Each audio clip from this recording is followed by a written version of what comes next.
Chalk lines in grass. The first week in the new house had felt like a reprieve. After the tight grey apartment and the endless hiss of city traffic, this street had seemed like a page torn from an old postcard. Big maples, boxy mailboxes with chipped paint, the soft sweep of lawns without fences between them. The air had a muted sweetness, cut with the faint smell of mown grass and damp earth. He had thought it would be good for him to start fresh somewhere like this, a place where the days would unspool quietly, where he could read and work without the pulse of sirens under his skin. On that first morning, he had been slow about everything. Slow to rise, slow to grind beans for coffee, slow to pad barefoot over the pale kitchen linoleum to the wide back window. The house still smelled of cardboard from the moving boxes and a ghost of the previous owners. Air freshener, something synthetic and floral. He had stood there with his mug and watched the yard, the light pale and cool, and thought about the space he might make for a garden or a small shed. It was only after his second sip that the shapes on the lawn sharpened. Children scattered across the grass like chess pieces mid-game, a dozen of them, maybe more. He squinted, counting automatically before he stopped himself, unsettled. Bright clothes, yellow shirts, pink sandals, a green ball clutched under one small arm, made them look like a mural of summer. But nothing moved. No clatter of laughter or bark of a dog, no sway of a head or shift of a foot, just those fixed positions under the mild sky, like a tableau someone had set up overnight. He told himself they must be playing some new game he didn't know, something like statues or freeze tag, but as soon as the thought came, it dissolved. He could see their eyes from the kitchen, wide, unblinking, turned toward him. A small girl near the fence with a red bow leaned her head a fraction to the side, but it was not the cock of curiosity. It had the heaviness of a thing propped. A boy on the path held a toy soldier upright, arm raised, as if frozen mid-march. Even the grass seemed still, no breeze to stir it. He set his mug down, the ceramic clicking against the counter louder than it should have been, and went to the back door. The knob felt slick under his palm. When he stepped out onto the small concrete stoop, the air changed. The scent of damp grass thickened, and a faint metallic tang came with it, like water standing too long in a pipe. He hesitated, one hand braced on the doorframe, but some low, involuntary urge pushed him further, a need to prove the scene false. The children's heads did not turn as he moved, but their eyes tracked him. He could feel it on his skin, the way you feel heat.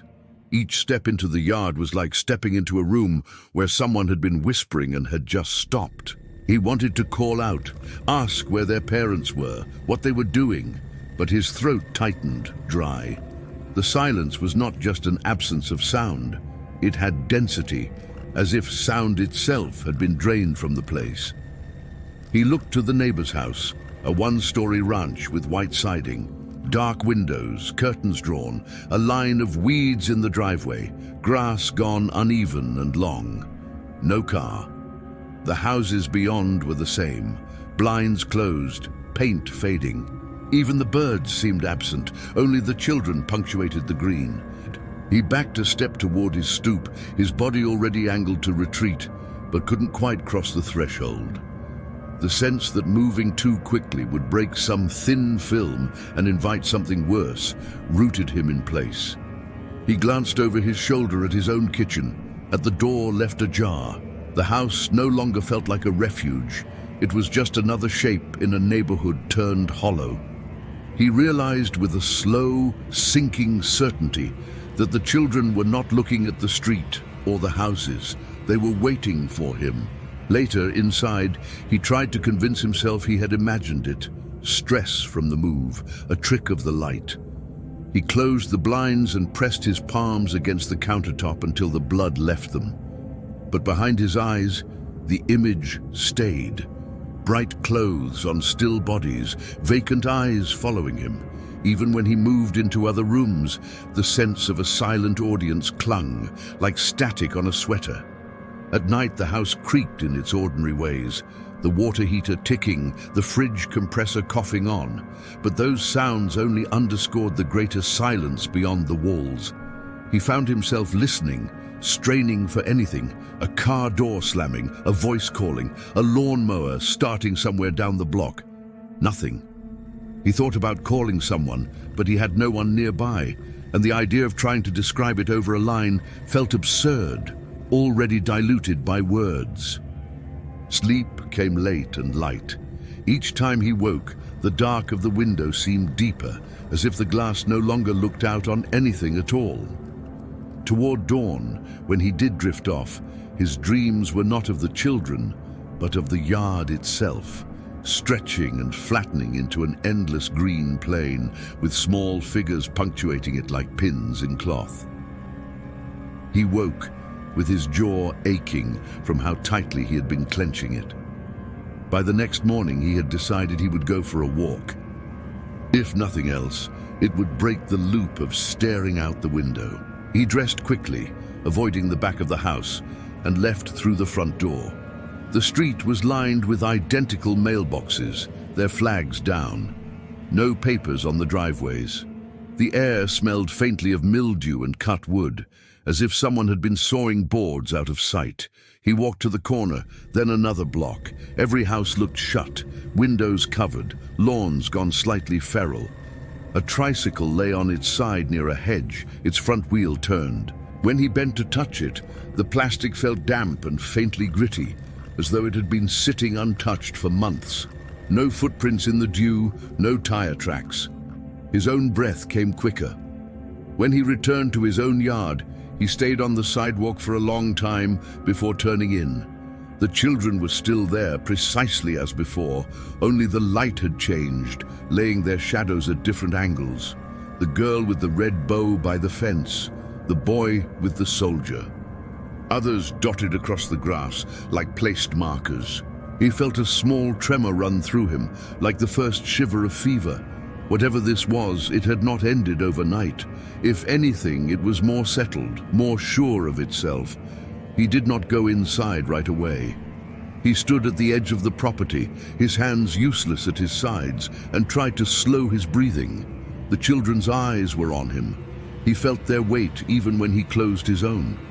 The neighborhood smelled of damp earth and something faintly electrical, like dust on a heater coil. In the quiet, a thought opened like a crack. Maybe they had always been there, and he had only just arrived to see them. He opened his eyes and stepped forward, the dew soaking through his shoes, and the stillness deepened.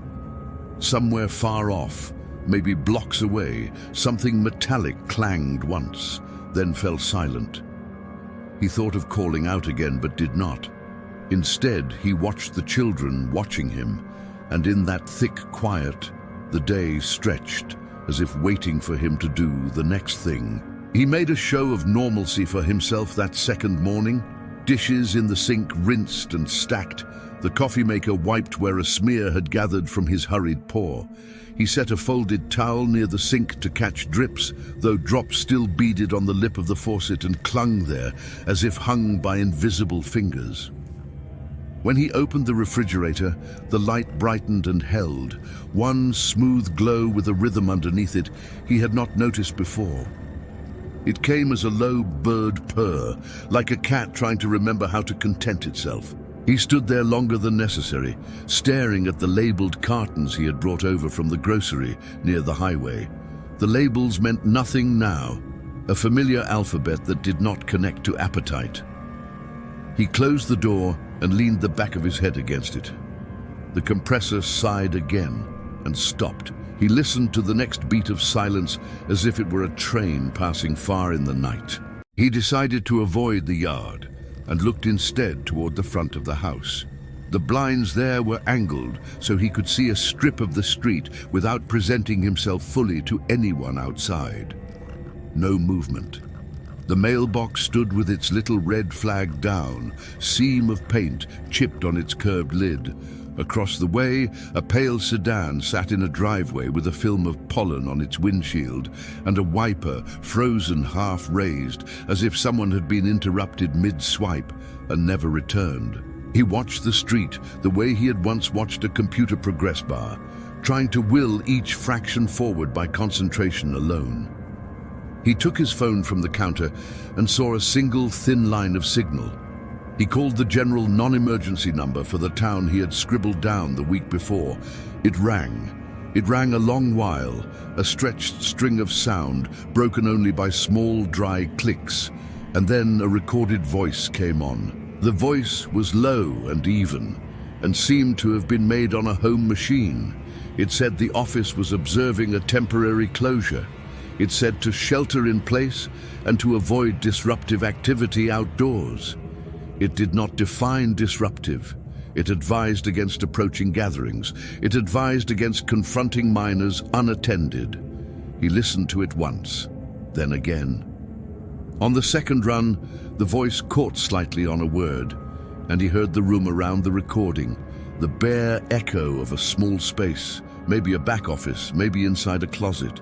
When the message ended, the line clicked and stilled. He tried to redial, and the phone returned to its home screen as if it had dismissed the idea of further communication. He ate a dry crust of bread and 2 slices of pale cheese standing at the counter. He did not look at the back window. He noticed crumbs on the laminate and brushed them into his palm. The small domestic act, so blunt and ordinary, steadied him for a short minute. He rinsed his palm under the tap. A willowy scent of chlorine climbed from the water, and under it that metallic tang again. The pipes made small noises like someone clearing their throat in another room. He went through the house like a landlord taking inventory.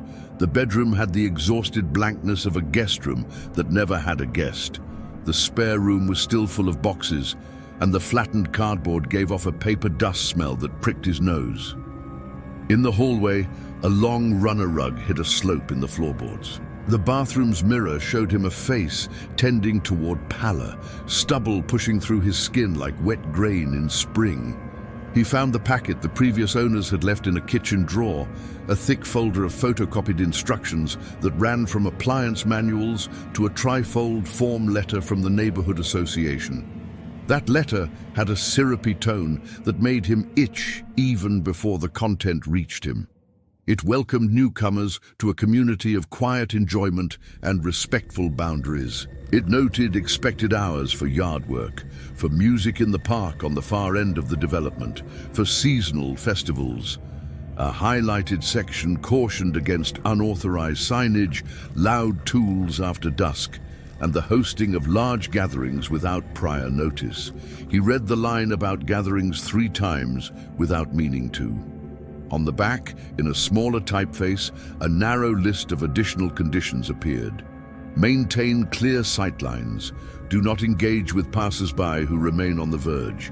If public safety advisories are issued, comply. He set the folder aside. The paper smell seemed louder now, ink bleeding a faint chemical note into the air. Through the wall, he thought he heard the small thud of something falling in the adjoining house, so soft it could have been a dream of sound. He returned to the front window and found only the white square of the neighbor S-drawn curtain. The silence had a weight that felt personal, like someone had laid a hand on the back of his neck. He thought of his old apartment with its slap of noise. He had hated it then. The sirens, the neighbors fighting over an overfilled trash chute, the delivery bikes skittering across wet pavement. Now he felt a twist of hunger for even the dumbest, most ordinary racket. He turned the radio on, the small one he had brought in a box with kitchen things. The static came first, a tight silver hash.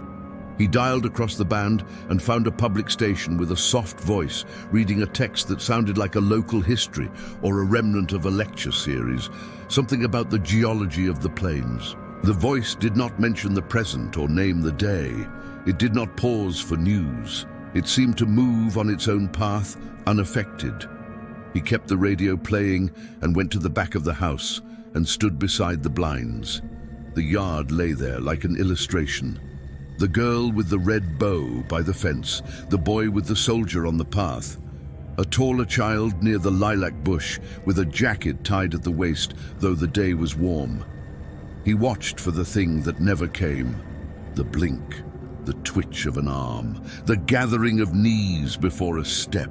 Their eyes were still on the house, on him. He thought about how we measure ordinary time, the way a kettle brings water toward a boil, the way the light through a window shifts off a table, the way a wash cycle moves through its hum. In this house, time seemed to lie down for a rest and not get back up. He put on water anyway. The kettle made a hollow tapping sound as it heated. Steam began to whisper out at the spout, then thicken. The whistle rose thin and pleading. He let it pour until the shriek felt like an act of vandalism, then took it off the flame. The steam curled into the air and vanished. The smell of hot metal lingered. He could not live in front of a window like a specimen. He closed the blinds and stood in the dim. The house held its breath. He decided, almost without deciding, that he would go out into the yard, not to challenge the children, but to prove something to himself about gravity and air and the boundaries of his property. He put on his shoes and walked to the back door and stood with his hand on the knob for a full count of slow words. Then he opened it and stepped onto the stoop. The air outside had gone a notch warmer. Somewhere, deep, the earth smelled like damp straw. He rolled his shoulders to loosen the knot that had settled there in the afternoon. The children's eyes were on him. He told himself that if he did not look directly at them, he could pretend they were human. He looked at the grass instead.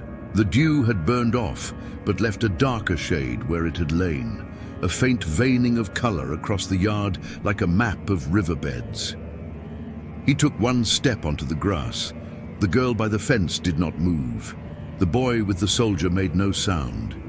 He took another step, then another, until he was standing near the center of the yard, where a small bare patch showed where some previous owner, S-Dog, had pawed at the dirt. The patch was a little oval, like a punctuation mark. He stood on its edge and waited for the feeling to break like a fever. He listened. A distant mechanical click came from the houses beyond the fence line, like a switch being flipped in a room you could not enter. A light breeze tried to lift itself and then surrendered. He stood there long enough that his calves began to tighten. When he turned a slow half circle to face the house, the view felt unfamiliar, as if he were looking at a picture of a place he had once visited and had forgotten until now. The back windows, the small stoop, the little folding chair he had left by the door. In the corner of the yard, near where the mower should have left lines if anyone had mowed in recent weeks, he saw a small clump of bright paper. He walked to it because it gave him something to do. It was a flyer. The ink had run in places, but the type held where it mattered. The town seal printed in grey at the top, the kind of clip art crest with trees and a river. A few simple lines under it: community notice, attendance advisory, avoid congregation on private green, respect sightlines, report anomalies to the provided number. The number itself had blurred to a dark taper. He wiped the paper on his jeans out of a silly reflex, then folded it. The paper felt slick and wrong. He slid it into his back pocket and felt its shape there, a cool rectangle against his skin. As he turned back toward the house, he saw it, a faint chalk line on the grass, almost erased by footfall but not fully gone. It curved from the stoop toward the center of the lawn. Other chalk marks lay faintly here and there, small arcs, little crosses, a loop near the lilac bush. He had not noticed them from the window. They were the same chalky white you see on sidewalks after children have spent an afternoon with a bucket of pastels. These, though, were measured. They had the thin precision of someone marking out positions, planner's marks, rehearsal cues. He thought of school plays in gyms where the music teacher placed little tape X's on a scuffed floor and told the kids where to stand and smile. The idea bloomed and chilled him at once. His own place would be one of those crosses.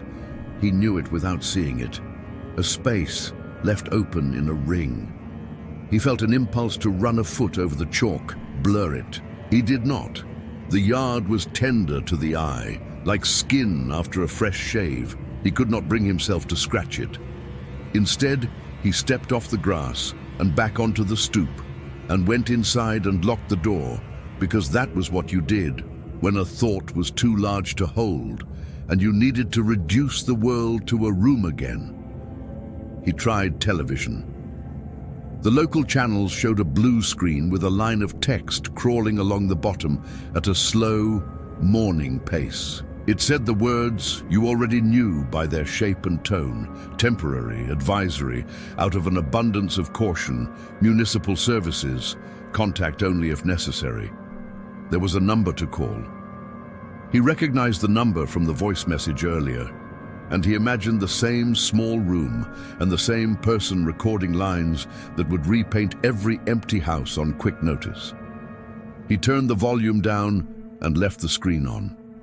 The blue did not feel like company, only a light that made your skin look wrong. He got a notebook from a box and wrote down what he had seen that day in a few blunt sentences, as if writing would make the facts rigid and executable. The pen felt slippery in his hand, as if it were trying to persuade him that words were a bad medium for this. The notes looked small on the page. He set the notebook aside and thought about getting a second cup of coffee, but his stomach turned. He drank plain tap water from a glass and sat at the kitchen table. The glass left a wet circle on the old wood, a dark ring that pleased him for no good reason, proof that contact still left traces. As the afternoon wore, the light changed to a softer color that always made him feel like there should be music from a neighbor's porch, someone tuning a guitar or testing an old radio. He stood and stretched and felt the ache of not eating rise like waves in a cave. He forced down a few more bites of bread. He wanted something warm and put a pan on the stove for eggs. The sizzle lifted his spirits more than he wanted to admit. He ate them plain and hot and felt some thin layer of fear slide off him and pool by his feet like shed clothing. He thought irrationally about mowing. The grass in his yard was short enough, just unkempt, but the act of pushing a mower in lines might draw gentle order back into the world. He had no mower. He pictured knocking on a neighbor's door to borrow one and nearly laughed. He washed the pan and dried it carefully, because once you've started caring for things, there is relief in finishing the small cycle. He turned the radio up a fraction, and the voice on it had shifted to a reading of old poetry with a steady drone as mild as milk. He let it run and moved through the house, switching on lamps so that evening would not arrive all at once and find him unlit. He did not go to the back of the house until the sky outside had faded. When he did, he went with a practiced caution, as if rounding a corner in a workshop where someone might be operating a bandsaw. He lifted a slat of the blind with a finger and looked out.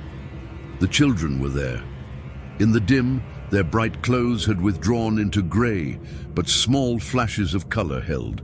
The red bow, the pale band on the boy's wrist where a watch had been, and was now missing the green ball under a narrow arm. Their faces were turned toward the house, toward him. Their eyes did not catch light much. They were dark. In that moment, the yard was not a yard. It was a place arranged for a single function. He let the blind fall and stepped back into the room and felt his teeth click together from the small force of his body refusing the scene.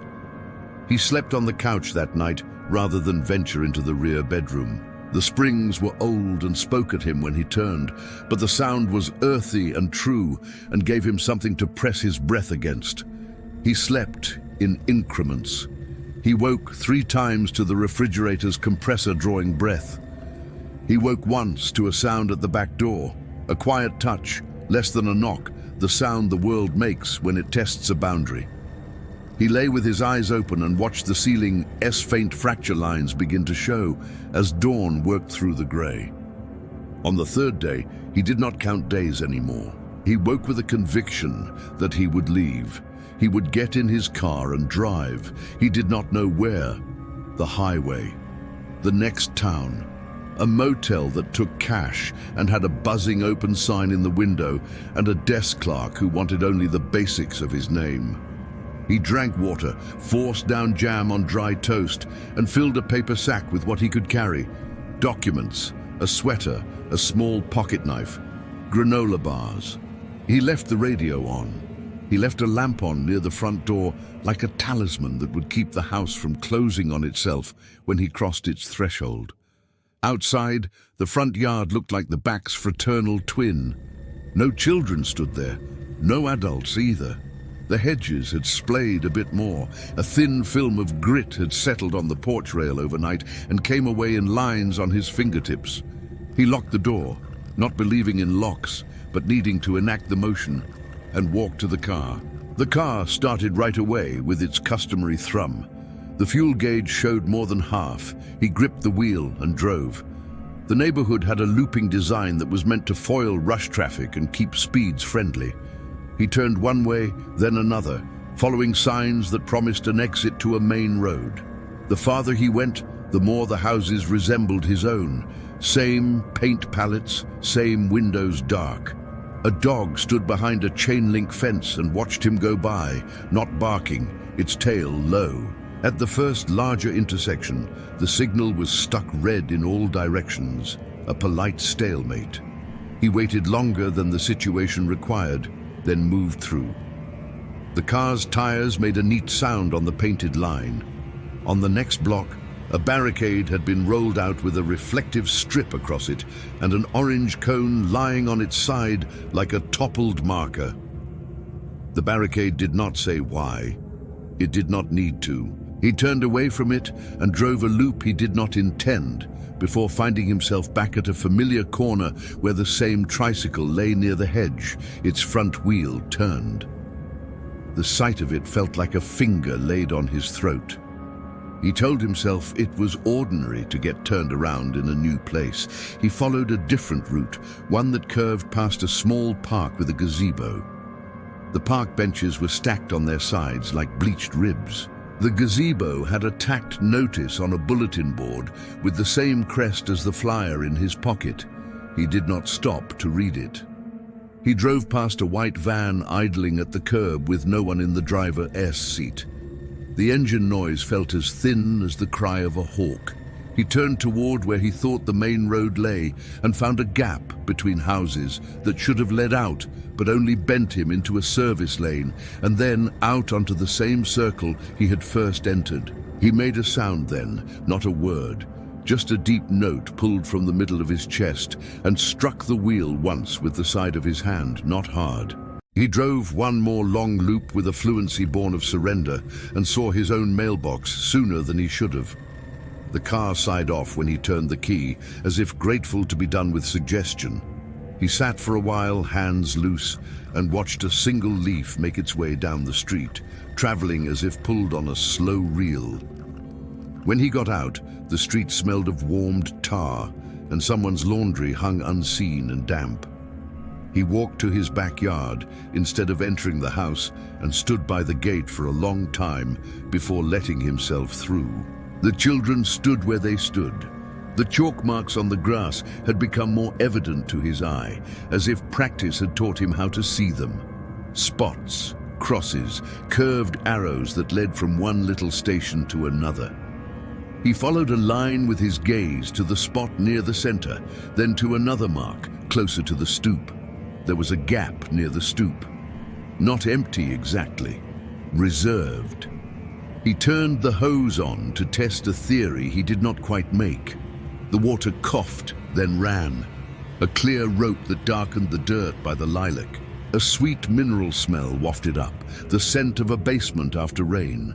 He aimed the hose across the yard in a wide arc, not at the children, just in a span that would cross those chalked signs. He watched for flinch, for annoyance, for any proof that bodies dislike cold water. Droplets spangled the grass and flashed once in the thin sun, and then trembled and gave in to the soil. The children did not blink. On the fence, a tiny spider, undeterred by any ordnance, worked its web line by line, and the droop of the new silk was somehow the only living detail he trusted. He shut off the hose, and the line gave a last wheeze and collapsed. Behind him, the refrigerator in the kitchen made its embodied sound. He realized his senses were bundling the house and the yard now. There was no boundary between them. He went back inside and stood by the sink for so long that the pattern in the laminate felt like a landscape he could press his finger into and change. The heat had shifted. The room felt a degree warmer, the kind of uptick that makes a hum louder and puts a drag on the mind. He began to collect small proofs that the world still worked and found each proof only half persuasive. He took the trash bag from the bin, tied it, and set it by the back door as if a service would collect it. He wiped the counters and saw that they stayed wiped. He stacked the plates he had used so far, very few, a humble band, and enjoyed the straightness of the stack. He traced the seam of cork where the counter met the wall and found a tiny gap with his nail. He did not have cork, but the thought that a small repair might be made one day eased him. He checked the circuit box in the basement and found nothing tripped. The basement smelled of coal dirt and copper and made a quiet white noise like breath through teeth. He found something else in the basement, tucked on a high shelf near the stairs. A metal clipboard with a paper clamped to it and a stub of pencil tied on a string. The paper was a grid with dates running down and chores running across. Lawn, hedges, gutters, filter. In a cramped hand, someone had checked many boxes and left others open. The checks were months old or weeks, or simply long enough ago that the paper no longer felt like a current calendar. At the bottom, written in the same hand, a note: eyes on verge, do not engage. He kept his own eyes on the word eyes for a long time, until it blurred and looked like yes, which was a different meaning altogether and worse. He put the clipboard back exactly where he had found it and went upstairs too quickly, breath running cold in his chest. On the next afternoon, or what the house's pale light suggested was afternoon, he heard a noise on the front porch that sent him there fast despite his caution. He opened the door without thinking. On the mat sat a small cardboard box. No postage, just his name written in a tidy old-fashioned print with a pen that had almost run out. He looked up and down the street. No one. He nudged the box with his foot. It made no sound. He brought it in and set it on the kitchen table and stared. He opened it with a butter knife because that gave the act a domestic quality, as if it was simply some kitchen item he had ordered and forgotten. Inside lay a manual, not a glossy booklet with a logo, but a ring-bound stack of copied pages. The title page stamped with the town crest again. The title was innocuous, Guidelines for Private Grounds. He smiled because he could not help himself. The mind likes shock made plain. He turned pages. There were sections on fence maintenance, on pruning height for hedges, on rainwater diversion. Then a section with an odd tone. Observational courtesy. It suggested, in language that felt both polite and absolute, that homeowners respect visiting audiences and avoid abrupt movements when crossing private green. It noted that eye contact should be minimized to reduce disturbance. It reminded residents not to block common sightlines with furniture or hung laundry. The last page carried a slim diagram of a yard with small circles marked in faint print. Positions. The key used words that softened the thing: markers, attendees, lines of regard. A line of text at the bottom: compliance ensures minimal disruption. It did not say to whom or what. He set the manual down gently, the way you set down an animal you have picked up and realized is not what you thought. He felt a wave move under his skin. He wanted to argue with someone. He wanted to make a man at a desk justify his choice of words. He looked at the window instead and saw his own ghost in the glass and felt foolish talking to it. He put the manual back in the box and placed it on top of the refrigerator like a cookie you are not ready to eat and must get out of your line of sight. Toward evening, a breeze finally managed to stand, and the trees behind the houses gave a tiny shiver, like horses brushing off flies. That small stirring gave him a desire to be outside that felt less like bravery and more like hunger. He stepped onto the stoop and stood there as if standing could be a deed. He said aloud, "Because the human mouth wants to make shapes, it's all right." The words startled him. His voice sounded wrong in the open air. He cleared his throat and did not try again. There was a sound then, the high radio scratch of a distant loudspeaker, faint and unreadable, the last syllables of something official spoken into a neighborhood and washing thin by the time it reached him. He stood and tried to catch any meaning. He heard the shape of numbers without knowing them, the familiar cadence of instruction that makes you feel like a child waiting for a bell. It passed. The girl near the fence had a scuff on one knee. He had not noticed before. He found himself cataloging each of them, the boy's uneven haircut, the taller kid's knotted hoodie drawstring, the way one small hand held a green ball with just the tips of fingers, the way another thumb had a nail bitten down and reddened. He disliked himself for looking so closely. He told himself it was only the cataloging the mind does when held in place, taking inventory of a cell. Night came hard one evening. There was no amber slope to it, only a sudden absence, as if someone had put a lid on the sky. The house electrics dipped once. The light over the sink blinked, then steadied.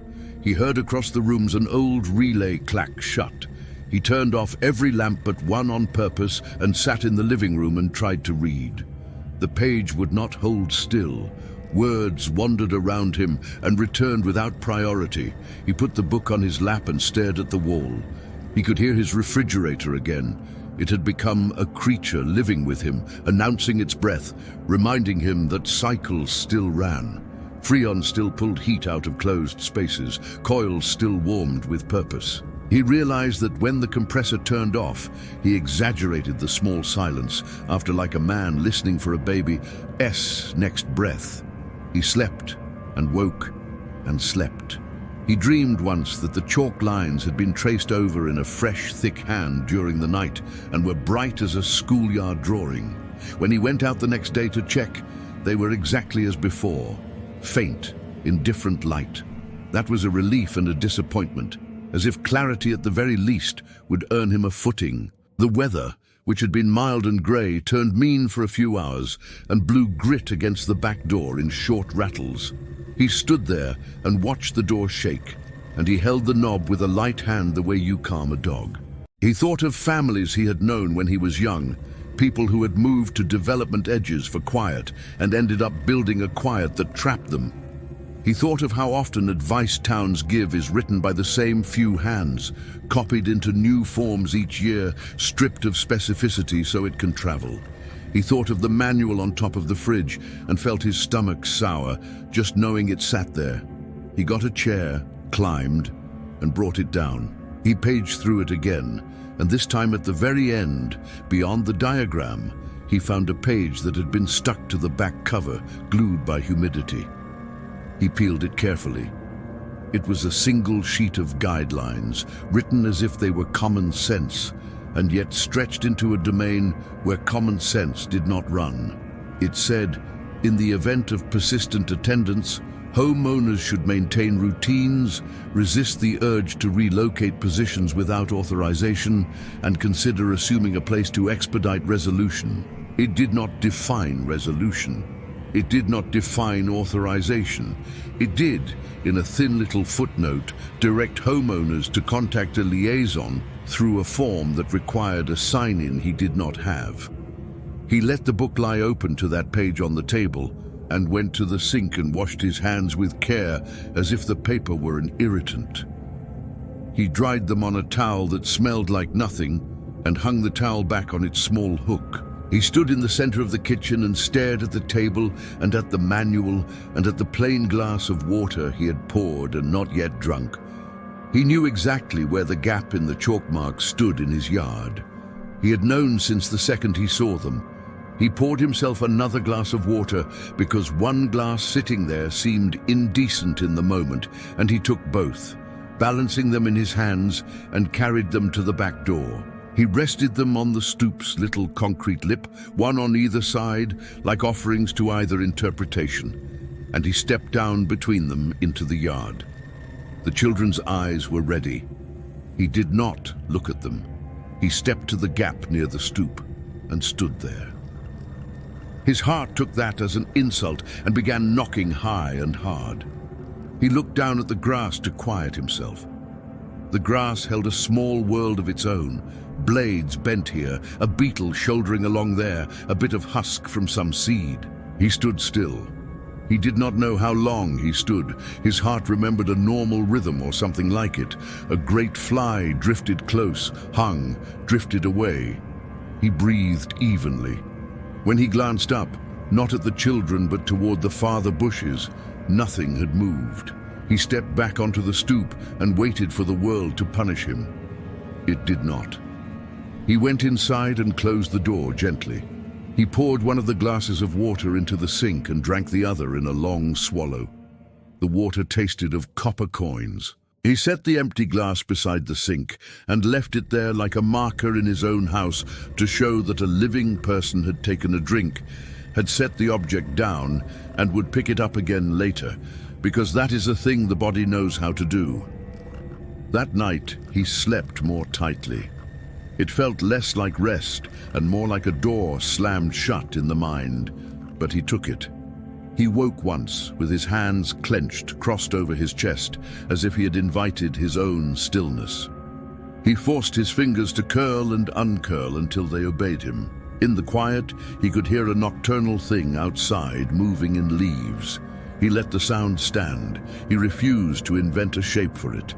The next day, he moved through the house with a steadiness that felt borrowed. He made coffee and drank it black and wrote in his notebook in a slow hand. He described the chalk lines with the careful language of someone who had once taken a class in drawing and knew to observe without assertion. He told himself he would carry on. He would maintain routines, mow if he could procure a mower somehow, sweep the stoop, wash the windows. He would not leave a couch cushion crooked. He would sort the tools in the hall closet into a box with a label. He would make the small corners tight and clean and hope that this domestic rigor might build a shell between him and whatever waited outside. The knock at the door in the afternoon was not a knock. It was a feeling.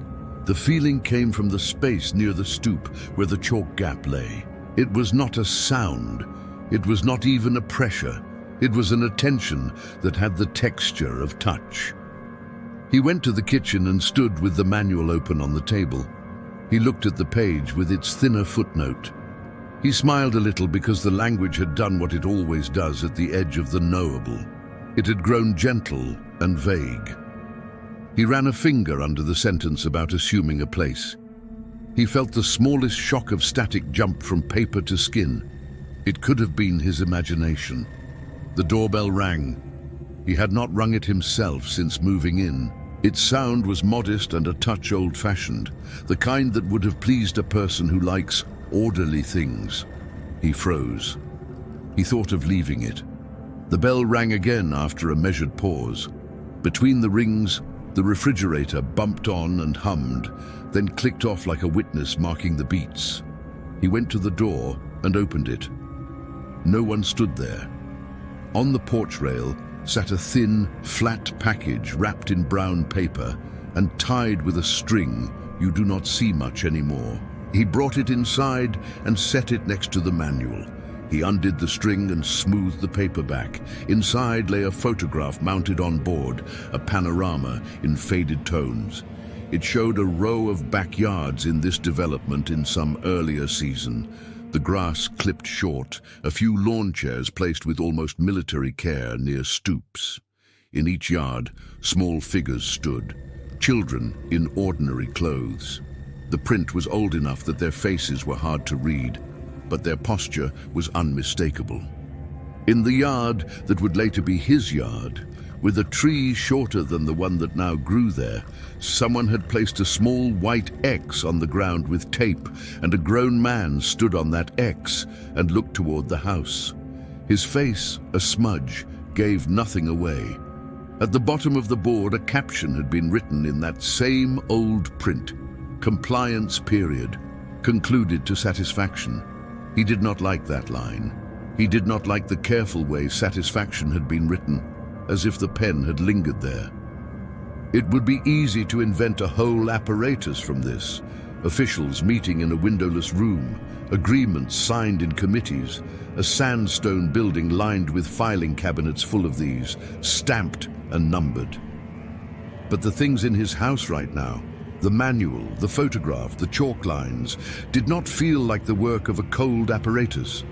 They felt like the work of people who had learned for themselves what keeps a neighborhood still and had passed the knowledge on like a recipe, gentle and cruel in equal measure. He slept lightly again, with the photograph leaned against the manual on the kitchen table, like two visitors in conversation he did not want to overhear. He dreamed he stood on the chalk mark and watched the interior of his house through the window, and saw a version of himself in there drinking from a glass and setting it down, as if attendance worked in both directions. He woke with his tongue dry.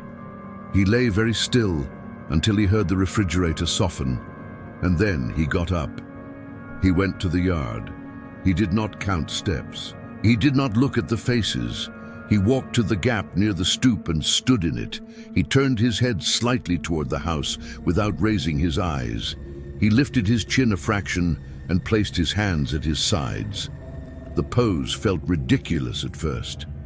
It felt like something you would do in a class designed to teach composure. He stood anyway. He let the sun lay on his shoulders the way sun has done on men long before the idea of developments. He breathed through his nose evenly. The children were silent. They were made of the same materials as any children. Their shirts were cotton, and their hair held knots and frizz and stray leaves. He closed his eyes not all the way, but into a squint that softened the scene.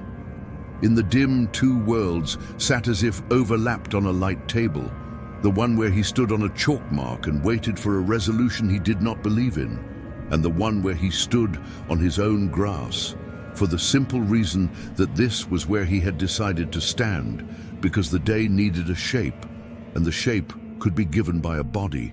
He thought of leaving again. He imagined the car, the road, a gas station with a cooler rattling in the corner and a cashier who could not care less. He imagined telling his story at the counter and hearing his own voice from outside his body and feeling it failed to persuade. He imagined the clerk nodding anyway, to be polite and turning back to the lottery scratches. He imagined the town as a loop on a map, a loop with one small break somewhere that he had never put his tires through, a break that you find only if you have already decided you will never find it. The light altered, the sun slid, and the shadow from the lilac reached his shoe. He held his place. The girl with the red bow made the smallest change to her posture without moving, a tensing, a new weight taken on the other foot, the way you adjust when a teacher as patience has run thin and you decide to make it easy. He almost broke then. He nearly stepped toward her in a rush of feeling that had no sense to it, but he did not. He felt sorry for her in a way that had nothing to do with what she might be. Then the feeling passed, and he was simply a man on a lawn, in a development under a pale sky, with his hands at his sides, in a place where chalk had once been dragged over thick blades and left a mark. He went back inside. The house received him without opinion. He sat at the kitchen table and ate a whole apple, each bite a wet, crisp sound that lined the room and made it tolerable. He turned the radio on low. A voice read a schedule of classical works for an upcoming fundraiser, as if fundraisers might still be scheduled and attended. He thought of the gazebo in the park, and the notice tacked there, and the benches like ribs. He wondered if the benches would be set upright again by hands like his. He peeled the sticker off the apple and pressed it flat on the corner of the notebook page where he had been writing. The act pleased him in the way that little acts do when larger actions have been denied. He lowered the blinds in the room that faced the back. Not all the way, enough to make the slats into a camera's poor imitation. He watched the yard through them later when the light faded again, and again found himself on the edge of the thought that maybe if he stood on his mark at particular times, the audience would tire and file away. He had no evidence for this. He had only the kind of faith you build when you have nothing else to build, a cautious routine, and a hope that repetition wears on even the strangest events. He stood on his mark at what he decided was early. He stood there again when the room's color had changed toward evening. He stood there once in the blue that happens when the day has gone, but the night has not yet taken its seat. He did not time it. He watched the world around him in these brief summons, and he did not move between. On the third time in a day, he thought the ring of children had grown thinner by one. He could not prove it. He could not bring himself to count, and was suspicious of any arithmetic of people. The next day, he thought the ring had thickened again by two he had not noticed before. He did not find a pattern. He did not stop looking. His attention became a discipline, a kind of domestic prayer with nothing to aim at but the practice itself. He felt the strain of it in his joints, a new ache in his shoulders, a stiffness in his knees when he rose from the chair. His appetite went irritatingly in and out. He drank more water than before, and each glass had a taste he could not place, a taste like keys. He began to hear the flick of the pilot in the stove more clearly. He noticed that the bathroom AS wall tile had a crack shaped like a river on a schoolroom map. He made lists of chores and did them in small sets: tighten the loose hinge on the hallway closet, sweep the basement stairs, wash the front windows, replace the bulb in the porch light. He found that when he took care with these, the house was easier to stand in, as if keeping its minor promises made it a partner and not a box. On an afternoon that began with the smell of damp wool, he opened the mailbox and found an envelope with his name in the same tidy print as the package. Inside lay a card with a single sentence: "Please maintain station when possible." Below it, a line no pen had written, a faint grey printed notice about shared civic effort. He held the card in both hands and felt the thin stock bend easily. He might have torn it. He placed it under the manual instead and went about his small acts. He boiled water for tea. He stood on his mark. He moved quietly through his rooms. He listened to the limits of his sound and found them oddly comforting. He slept with less interruption, as if his body, granted a job, had agreed to take what rest it could. He did not stop hoping that some ordinary interruption would rupture the pattern. A truck in the morning, backfiring. A neighbor returning with a bag of groceries, fumbling with keys. A delivery kid on a bike singing under his breath. He watched the window for signs that people exist when he is not looking. On the seventh morning, if it was the seventh or if the mind simply felt a seam there, a dog barked twice somewhere beyond the houses. The bark was so plain and strong, it brought tears to his eyes. When it did not repeat, the tears stopped just as quickly. He let himself be embarrassed by it. The embarrassment felt like a tax paid to a normal town. On a day when the sky hung low and white, he stood on his mark with his hands tucked shallowly into his pockets. The children in their band stood and faced him. He found himself talking to them then. Not words loud enough to carry, just the way you talk when you're trying to imagine someone understands. He told them he had worked maintenance at a plant once and had liked the way machines obeyed if you gave them patience. He told them he had moved because he thought he could shed a set of noises. He told them he was not sure what he had shed. He told them that if they were waiting for him, he had arrived, and if they were watching the house, he would keep it in order, so they would be satisfied with the look of it. He did not ask them to go. He knew better than to ask anything without a target. The girl with the red bow lifted her head by a margin that could have been illusion. He thanked her anyway, and in thanking her, thanked the whole assembly, which made something inside him go quiet. He felt like a man who has stopped arguing with weather.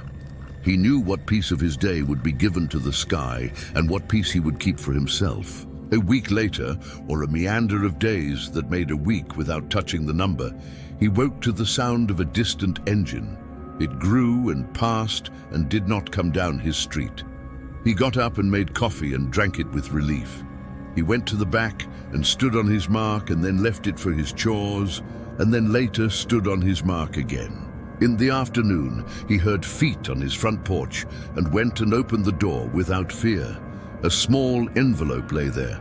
Inside was a card that said the single word, gratitude. It made him laugh softly at the kitchen table, and the laugh gave him more relief than the word. He set the card beside the manual and the photograph and the earlier card and did not organize them further. The chalk lines on the grass faded very slowly with weather and foot and time.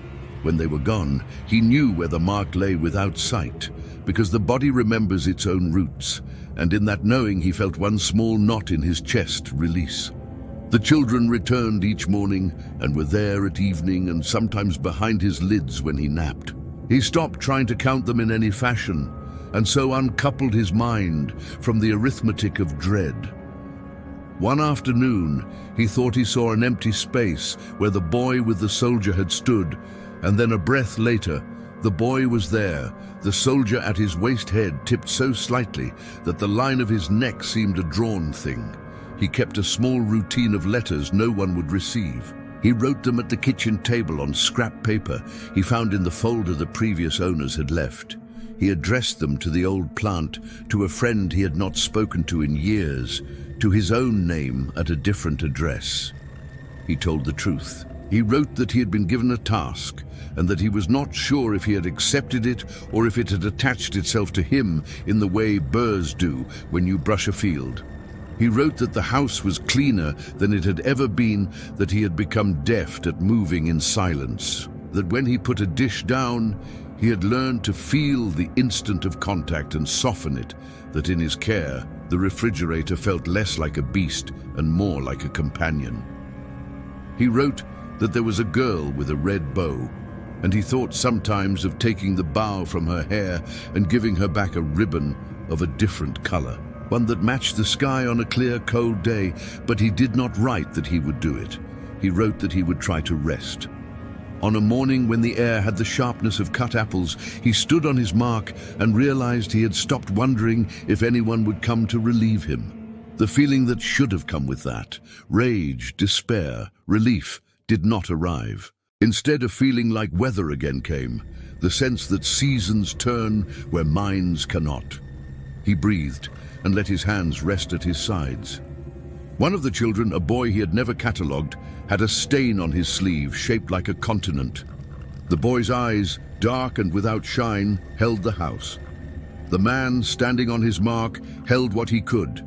The posture, the view, the small discipline. He felt a thin thread out in the air between him and the room where his glass awaited him by the sink. He felt another thread between him and the child with the red bow. He felt a third thread tie his heels to their place in the grass. Nothing tugged. The threads were a net without tension. He would go inside when the light changed. He would run a cloth over the table. He would turn the radio down until it was only a shadow in the room. He would eat what he had and drink what the pipes gave and sleep and wake and step out when the time presented itself without digits. If a card came, he would place it on the table with the others. If a chalk line reappeared, he would not scuff it. If one of the children failed to arrive one morning, he would stand where he had stood and not lean toward the gap. He would become, in the manner of neighborhoods, part of the view that instructs newcomers with its quiet. A soft wind moved the lilac-esque old leaves, and they made a dry talk with each other. The sun laid a pale stripe across the stoop. He took breath in and sent it back. The girl's bow did not move. Behind him, inside the house, the refrigerator woke and settled into its hum like a low animal. Somewhere beyond the development, a dog barked once, and the bark did not repeat. He stood where chalk had once indicated his station, and he watched and was watched. The world around them kept the sound it had chosen, and he did not break it. He held as an object holds in the place given to him, and by holding eased, if only a fraction, a pressure he could not name. Thank you so much for watching. If you enjoyed this video, please give it a thumbs up and consider subscribing for more content. Don't forget to hit the notification bell so you never miss an update. Feel free to leave a comment below with your thoughts or questions. I love hearing from you. Until next time, take care and stay awesome.